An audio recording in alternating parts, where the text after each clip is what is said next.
내가 환난 중에 여호와께 부르짖었더니 내게 응답하셨도다. 여호와여, 거짓된 입술과 속이는 혀에서 내 생명을 건져 주소서. 너 속이는 혀여, 무엇을 내게 주며 무엇을 내게 더할꼬. 장사의 날카로운 화살과 로뎀나무 숯불 이리로다. 매색에 머물며 계달의 장막 중에 머무는 것이 내게 화로다. 내가 화평을 미워하는 자들과 함께 오래 거주하였도다. 나는 화평을 원할지라도 내가 말할 때에 그들은 싸우려 하는도다. 내가 산을 향하여 눈을 들리라. 나의 도움이 어디서 올까? 나의 도움은 천지를 지으신 여호와에게서로다. 여호와께서 너를 실족하지 아니하게 하시며 너를 지키시는 이가 졸지 아니하시리로다. 이스라엘을 지키시는 이는 졸지도 아니하시고 주무시지도 아니하시리로다. 여호와는 너를 지키시는 이시라. 여호와께서 내 오른쪽에서 내 그늘이 되시나니 낮의 해가 너를 상하게 하지 아니하며 밤의 달도 너를 해치지 아니하리로다. 여호와께서 너를 지켜 모든 환난을 면하게 하시며 또 내 영혼을 지키시리로다. 여호와께서 너의 출입을 지금부터 영원까지 지키시리로다. 아멘. 할렐루야. 오늘도 하나님 말씀 앞에 선 저와 여러분에게 하나님께서 큰 은혜와 평강을 베풀어 주시기를 간절히 소원합니다. 누군가에게 우리가 거짓을 말한다면, 누군가를 속이고 기만하는 말과 행동을 한다면 그렇게 행동하는 이유, 그렇게 말하는 이유에는 뭐가 있을까요? 왜 우리 사람은 누군가를 속이고 거짓말하고 뻔뻔한 얼굴을 하고 살아갈 수 있는 것일까요? 우리의 경험으로 알 수 있는 것은 누군가에게 거짓말을 하는 이유에는 우리가 누리고 싶어하는 탐욕이 긴밀하게 연결되어 있습니다. 우리의 손해와 이익이 없다면 굳이 거짓말을 할 필요가 없을 것입니다. 내가 누군가를 속여서 얻을 것이 없는데 굳이 그를 속일까요? 진실이 아닌 거짓을 말하는데 그것이 나에게 분명 손해가 된다면 거짓을 말할 필요가 있겠습니까? 우리가 거짓을 말하고 누군가를 속이는 이유에는 분명 우리의 이익과 손해를 계산하는 탐욕이 깊숙이 따리를 틀고 있습니다.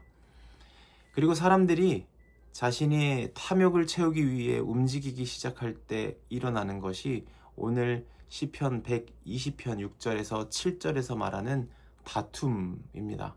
어떻게 말하면 전쟁이라고 볼 수도 있겠죠.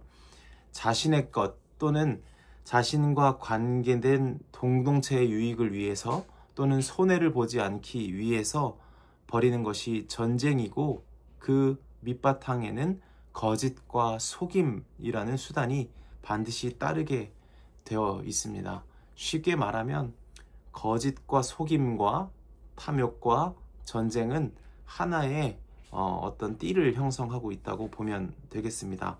쉬운 예를 들어보면 고대 사회에서 사람들이 살아갈 수 있게 안정적으로 살 수 있게 보장하는 데 가장 중요했던 것 중 하나가 식수, 그러니까 우물이었습니다. 우물이 없으면 그들이 그 주변에서 자기가 살아갈 수 있는 어떤 터전을 마련할 수가 없겠죠. 우물이 없으면 마실 물이 없고 농사를 지을 수 없고 이 짐승들에게도 물을 줄 수가 없는 겁니다. 특히 우물이 없는 이 사막에, 그런 곳에는 어떻게 삶의 터전을 꾸릴 수가 있겠어요? 그럴 수 없죠. 우물이 하나밖에 없는 그 사막에서 사는 두 부족을 한번 상상해 볼까요? 우물을 가운데 놓고 양쪽에 있는 부족을 생각해 봅시다. 그들 모두에게 이 가운데 있는 우물은 매우 중요합니다. 너무 귀하다 보니까 각각의 부족이 그 우물을 자기 관리와 자기 통제 아래에 두고 싶어서 노력하기 시작합니다. 서로가 그 우물이 귀하니까 통제하려고 하면 할수록 그 사막은 위험해질 것입니다. 왜 그렇습니까? 반대편이 이 우물을 차지하게 되면 우리 부족은 죽을 수밖에 없다라는 어떤 두려움이 찾아오겠죠. 그렇다면 이 부족은 반대편 부족보다 훨씬 더 강해지려고, 잔인해지려고 노력할 것이고 결국 한 우물을 두고 그 사막에 전쟁이 벌어지겠죠. 이 쉬운 상상이 우리에게 알려주는 것은 누군가가 자기의 것을 통제하려고, 자기의 것을 자기 관리에 두려고, 자기의 소중한 것을 지키려고 하면 할수록 그 세계에서 폭력과 전쟁은 피할 수 없는 것이 된다라는 결론이 나옵니다. 결국 부족들이 가진 그 탐욕을 내려놓지 않으면 폭력과 전쟁은 계속해서 발생하겠죠. 한쪽이라도 먼저 그것을 내려놓지 않는다면 결코 전쟁은 멈춰지지 않을 것입니다.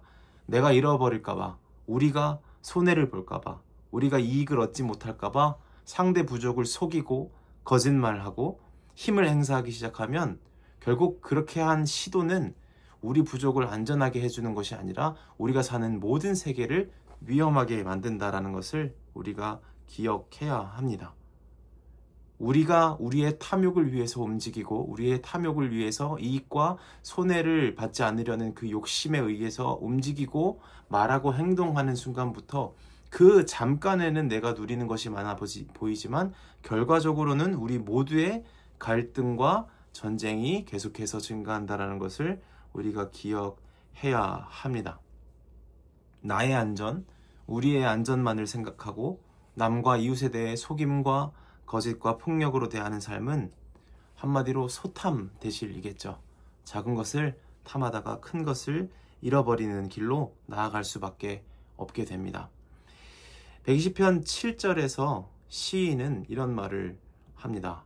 뭐라고 하죠? 120편 7절입니다. 나는 화평을 원할지라도 내가 말할 때 그들은 싸우려 하는도다 라고 말합니다. 그리고 이어서 121편에 나오는 시편의 고백이 뭡니까? 내 도움이 어디에서 오는가? 천지를 지으신 하나님으로부터 온다. 그분은 우리를 지키신다, 영원히 지키신다 라는 고백이 나옵니다. 우리가 거짓과 탐욕과 폭력과 전쟁으로 얼룩진 이 현실 세계에서 어떻게 하면 화평을 이룰 수 있을까요? 아까 7절에서 자기는 화평을 누리고 싶지만 사람들은 다투고 있다고 말합니다. 그리고 이어서 나오는 것이 뭡니까? 하나님께서 지키신다라는 고백이죠.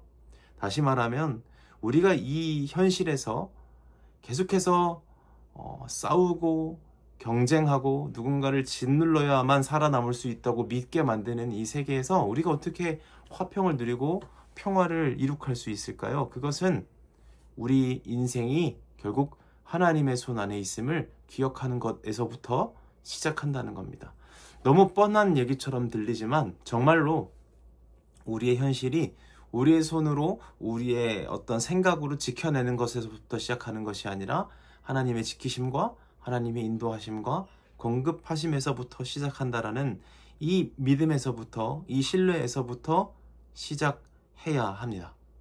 이렇게 시작해야 할 때 우리는 악착같이 내 손으로 지켜내는 인생에서 조금이라도 하나님의 손에 맡겨드리는 인생으로 나아가게 되고, 그렇게 맡겨드리는 인생들이 많아질 때 결국 우리가 한 우물을 가지고 나눌 수 있는 사람들의 삶이 될 것입니다. 그것이 바로 시인이 말했던 평화, 화평일 것입니다. 남의 것을 빼앗고 내 손해를 줄이고 이익을 극대화해야 내 인생이 안정적이고 평화롭다고 믿는 것이 아니라 하나님께서 지금부터 영원까지 내가 발을 헛딛지 않도록 나를 외면하지 않으시고 도우시고 지키시고 공급하시는 분이라는 사실을 저와 여러분들이 이 땅에서 이 현실 속에서 믿고 살아간다면 오늘 하나님을 믿는 사람들로부터 이 땅에 조금씩 화평이 이루어질 수 있다는 것을 우리는 믿어야 할 것입니다. 우리 삶이 하나님의 손에 달려 있다는 것을 믿을 수 있다면, 그 신뢰가 있다면 굳이 우리는 우리의 연약함, 우리의 손해를 감추려고 거짓말할 필요가 없겠죠. 나를 지키고 인도하는 분이 하나님이심을 고백한다면 굳이 머리를 써서 누군가로부터 이익을 착취해야 할 필요가 없겠죠. 그렇게 속임과 거짓으로부터 자유로워지고 우리의 탐욕에서부터 자유로워지는 것이 결국 우리가 사는 세계를 평화롭고 안전하게 한다는 사실을 기억해야 합니다. 우리 하나님을 믿는 사람들이 먼저 하나님 앞에 우리 현실을 맡겨드리고 우리의 것을 내 손으로 내 머리로 지키기보다 하나님께 맡겨드리고 더욱 많이 크게 지혜롭게 공급하실 하나님을 신뢰하는 마음으로 이 땅을 살아갈 때 우리가 사는 세계가 조금씩 하나님의 나라와 같이 변화되게 될 줄로 믿습니다. 그 귀한 하나님 나라에 한 사람 한 사람 되시기를 주님의 이름으로 간절히 축복합니다. 기도하겠습니다. 할렐루야. 하나님 감사합니다. 오늘도 우리에게 귀한 말씀을 주셔서 참으로 감사합니다. 우리 안에 거짓과 속임의 영이 있습니다. 우리의 연약함과 우리가 마주해야 할 현실이 두려워서 누군가를 속이고 거짓말을 할 때가 참 많습니다. 어떤 때에는 우리의 탐욕을 더욱 심화시키려고 우리의 욕심을 채우려고 누군가를 속일 때도 있습니다. 하나님 용서하여 주옵소서. 하나님의 손에 우리의 삶을 더욱 맡겨드리게 하옵소서. 천지를 지으신 하나님의 손에 우리 인생을 맡겨드리며 우리를 인도하시고 지키시는 공급하시는 하나님께 우리의 인생을 온전히 올려드리는 거룩한 하나님의 아들, 딸들 되게 하여 주옵소서. 이 모든 말씀 예수님의 이름으로 간절히 기도드립니다. 아멘.